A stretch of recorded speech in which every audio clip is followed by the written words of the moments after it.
అనంతరం మంత్రి పార్థసారథి మీడియాతో మాట్లాడుతున్నారు. ఇప్పుడు లైవ్ చూద్దాం. చర్యలు తీసుకుంటామని చెప్పేసి మనం చేస్తాను.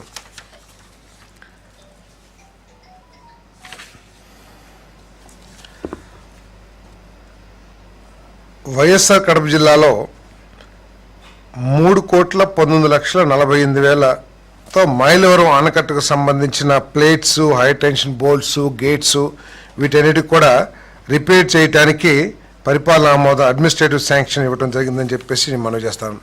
మరి మైలవరం రిజర్వాయర్ తుంగభద్ర హెచ్ఎల్సి ప్రాజెక్టులో భాగమైన మైలవరం రిజర్వాయర్ 1981-82లో నిర్మాణం చేయడం జరిగింది. దాంట్లో 9.965 టీఎంసీల వాటర్ ఈ ప్రాజెక్టులో స్టోర్ చేయడానికి అవకాశం ఉంటే తర్వాత వచ్చిన గండికోట రిజర్వాయర్ మూలంగా దీని కెపాసిటీ కూడా తగ్గించడం జరిగింది. నవంబర్లో 2021లో వచ్చిన భారీ ఇన్ఫ్లోల మూలంగా ఈ మన వాల్స్, గేట్స్ ఈ అన్నీ కూడా స్ట్రక్చర్స్ అన్నీ కూడా డ్యామేజ్ అయిపోయినా కూడా గత ప్రభుత్వం ఏం పట్టించుకోని పరిస్థితులు చూసాం. ఇదే కనుక కొనసాగినట్లయితే భవిష్యత్తులో ఎప్పుడైనా వరదలు వచ్చినా లేకపోతే ఎక్కువ ఇన్ఫ్లోస్ వచ్చినా కూడా సిస్టమ్ దెబ్బతినే అవకాశం ఉంది. కాబట్టి మరి ఈ 3,19,45,000తో ఈ రిపేర్స్కి ఏది ప్లేట్స్ కానివ్వండి లేకపోతే హై టెన్షన్ బోల్ట్స్ అవన్నీ కూడా రిపేర్ చేయడానికి పరిపాలన ఆమోదం ఇవ్వటం జరిగిందని చెప్పేసి మనం చేస్తాను. అదేవిధంగా 1,15,403 ఎకరాల ఆయకట్టుకు నీరు అందించడానికి మరియు తిరుపతి జిల్లాలోని తిరుపతి మరియు తిరుమలకు తాగునీటిని అందించడానికి వీలుగా హెచ్ఎన్ఎస్ఎస్ వ్యవస్థ యొక్క బ్రాంచ్ కెనాల్ నీవా నుండి నారావారిపల్లె సమీపంలో మూలపల్లి ట్యాంక్ మరియు 4 క్యాస్కేడింగ్ ట్యాంకులు కళ్యాణి ఆనకట్టకు నీటి సరఫరా చేసేందుకు 126 కోట్ల రూపాయల విలువైన పనికి ఆమోదం తెలపడం జరిగింది. దీనికి ఈ కళ్యాణి కట్ట గురించి అందరికీ తెలిసిందే. దీని ద్వారా దాదాపు 1,15,403 ఎకరాలు సాగునీరు అందించడానికి, తిరుపతి తిరుమలకి త్రాగునీరు అందించడానికి గతంలోనే ప్రభుత్వం చంద్రబాబు నాయుడు గారి ప్రభుత్వం తెలుగుదేశం ప్రభుత్వం ఉన్నప్పుడే మరి 2017లోనే 2017-18 ప్రాంతాల్లో టెండర్లు కూడా ఇవ్వటం జరిగింది ఎన్సీసీకి. కానీ ఆ వర్కులు స్టార్ట్ కాలేదనే ఉద్దేశం కానివ్వండి ఏదైనా కానివ్వండి గత ప్రభుత్వం క్యాన్సిల్ చేసి మళ్ళీ ఆ పనులు అవసరం ఉందా లేదే అనే రివ్యూ కూడా చేయకోకుండా ఆ ప్రాజెక్టును పూర్తిగా మూలపడేయటం జరిగింది. మరి 1,15,000 ఎకరాలకి సాగునీరు తిరుమల తిరుపతి మనందరికీ తెలిసిందే. ప్రతి సంవత్సరం పాపులేషన్ కానివ్వండి ఫ్లోటింగ్ పాపులేషన్ కానివ్వండి పెరుగుతున్న విషయం అందరూ కూడా చూస్తూ ఉన్నాం.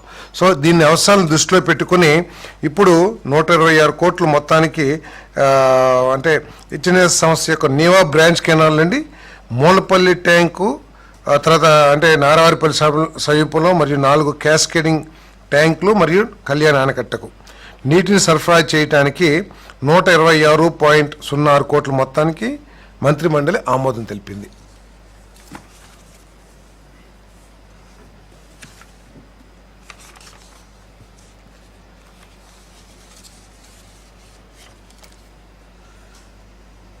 అనంతపురం జిల్లాలోని ఉరవకొండ, వజ్రకరూర్ మరియు వేడవనకల్ మండలాల్లో 10,500 ఎకరాల ఆయకట్టుకు సాగునీరు అందించడానికి 177 వద్ద హెచ్ఎన్ఎస్ఎస్ ప్రధాన కాలం నుండి 100 క్యూసెక్కుల నీటిని ఎత్తివేయడానికి లిఫ్ట్ చేయడానికి వజ్రకరూరు మండలం రాగులపాడు గ్రామ సమీపంలో 55.6 కోట్ల మొత్తంతో కొత్తలపల్లి లిఫ్ట్ పథకం పనికి ఆమోదం కోసం చేసిన ప్రతిపాదనని మంత్రిమండలి ఆమోదించడం జరిగిందని చెప్పేసి నేను మనవి చేస్తాను.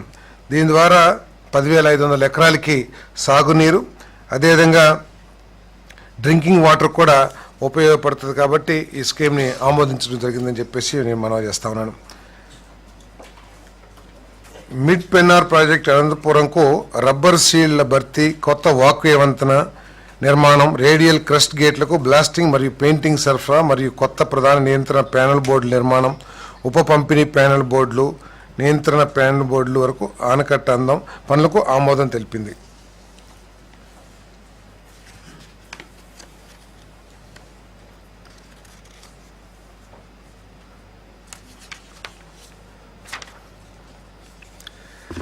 ఈ పెన్నా నది మీద మిడ్ పెన్నార్ రిజర్వాయర్ ఏదైతే ఉందో 5.2 టీఎంసీ సామర్థ్యం కలిగిన రిజర్వాయరు 1962లో నిర్మించడం జరిగింది.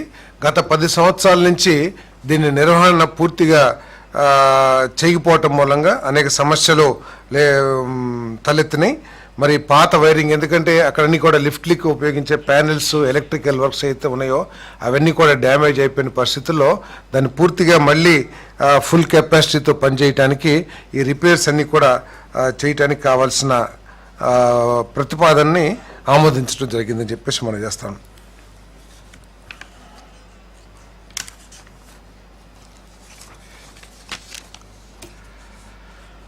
ఆటో డ్రైవర్ సేవలో ఏదైతే స్త్రీ శక్తి పథకం ద్వారా మహిళలకి ఉచిత బస్సు సౌకర్యం ఏదైతే కల్పించామో, ఇప్పటికే 10 కోట్ల మంది మహిళలు ఈ పథకాన్ని వినియోగించుకోవటం, మహిళలందరూ కూడా